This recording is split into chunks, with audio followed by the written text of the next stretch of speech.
Your joints already knew how stiff they were going to feel this morning before you even woke up. That ache in your knees, your fingers, your lower back when you first swing your legs out of bed, most people think it's just because they've been lying still all night. Rust in the hinges? Wear and tear catching up with them? That is not what's happening. What's actually happening is that somewhere around 3 or 4 in the morning, while you were dead asleep, your own immune system quietly flooded your joints with inflammatory chemicals. On a timer, on schedule, peaking right about the time your alarm goes off. So the stiffness you blame on getting older or sleeping funny, a huge part of it is your body clock doing exactly what it's programmed to do. Here's what that means, and it's the entire point of this video. If the stiffness is scheduled, then it can be out-scheduled. In the next few minutes, I'm going to walk you through a 5-minute morning sequence and one thing you do the night before that works with this clock instead of fighting it. And near the end, I'm going to show you the one number about your morning stiffness that actually tells you whether you're dealing with normal aging or something you should stop ignoring. This isn't wellness fluff. The core of it comes out of chronobiology and rheumatology research, the study of how disease follows the clock. Rheumatologists have known for years that arthritis symptoms rise and fall on a roughly 24-hour rhythm, and they've built actual medication timing around it. So let's break down what's really going on inside that stiff joint, starting with a substance that behaves like cold honey. Question first, why does the stiffness fade after 20 minutes of moving around? If it were permanent damage, movement wouldn't help, but it does, always. So what's melting?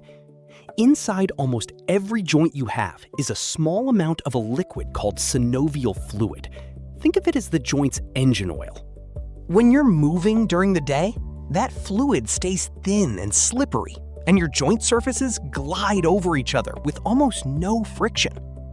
But when you lie still for 7 or 8 hours, something happens that scientists literally call gelling.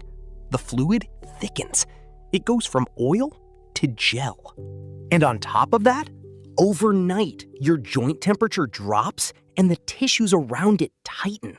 So you wake up, you stand, and for those first steps, you are quite literally trying to run an engine on cold, thick oil. That's the stiffness. That's the gel. Here's the payoff, the practical part. Gentle movement doesn't just warm you up in a vague way. Repetitive motion physically raises the temperature inside the joint and triggers the release of a lubricant that thins that fluid back out. In the research world, there's a phrase for this.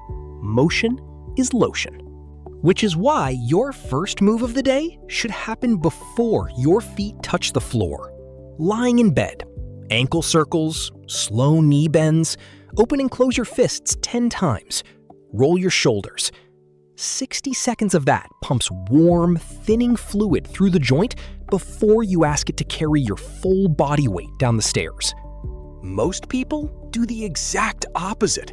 They lie stiff, then stand up cold onto the worst version of their joints. So that's move 1, and it costs you nothing. But warming the oil only fixes tonight's stiffness. It doesn't touch why your body decided to inflame the joint in the first place. For that, we have to talk about the clock. Every cell in your body runs on a roughly 24-hour internal clock, including your immune cells. And that clock decides when your body ramps inflammation up and down. Here's the part almost nobody knows. Overnight, your body releases higher levels of pro-inflammatory signaling molecules, cytokines with names like IL-6 and TNF-alpha. In people with inflammatory arthritis, these climb from around midnight and peak in the early morning. At the same time, your body's own natural anti-inflammatory brake, the hormone cortisol, doesn't rise quite fast enough or early enough to shut that inflammation down before you wake.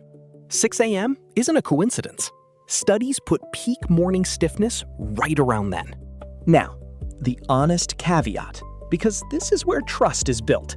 Most of this timing data comes from people with diagnosed rheumatoid arthritis, where the effect is dramatic. If you don't have an inflammatory condition, your version of this is gentler.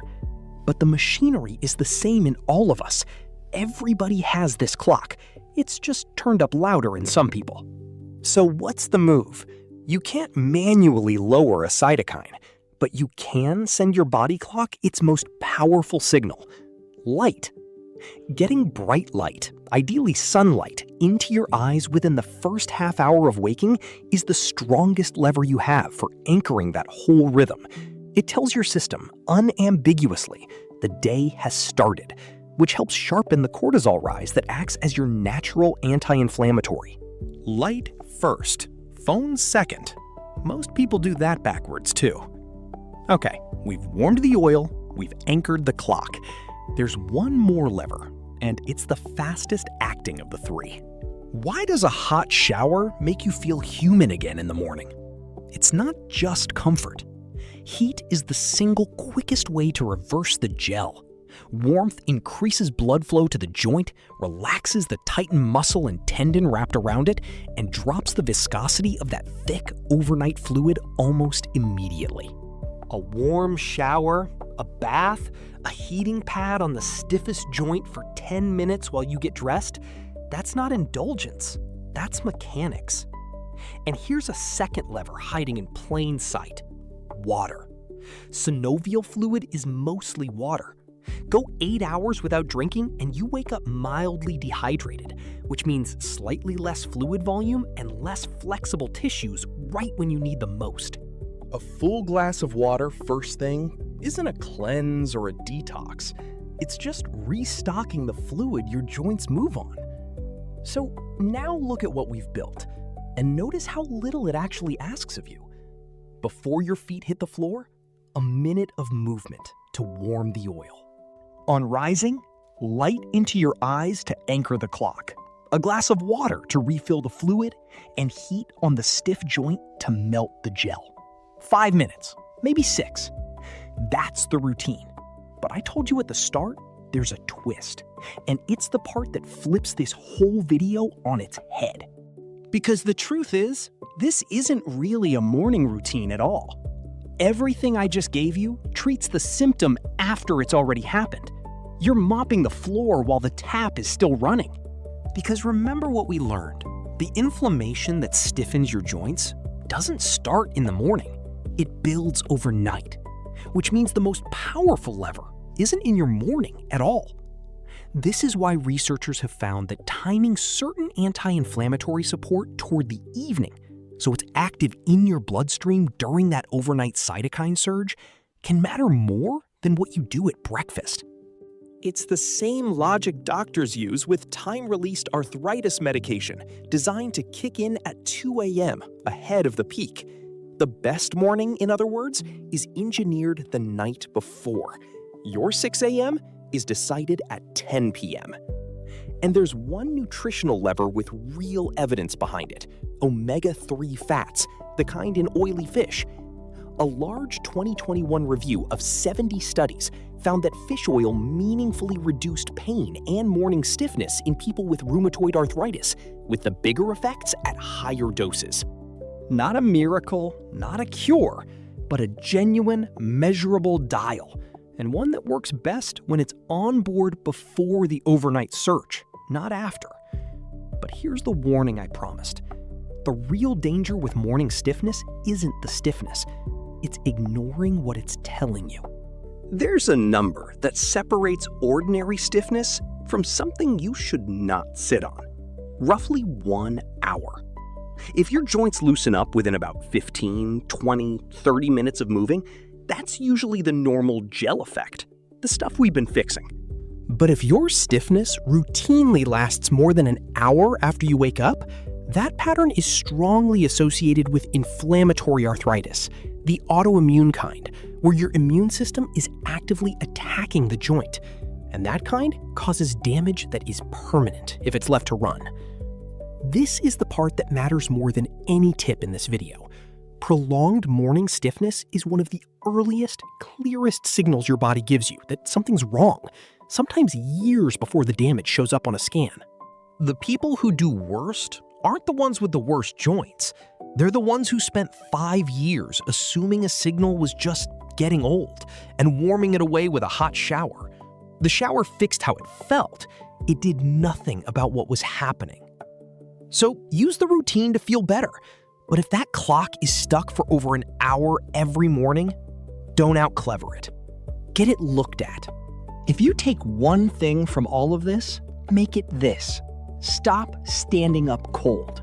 Tomorrow morning, before your feet touch the floor, give yourself 60 seconds.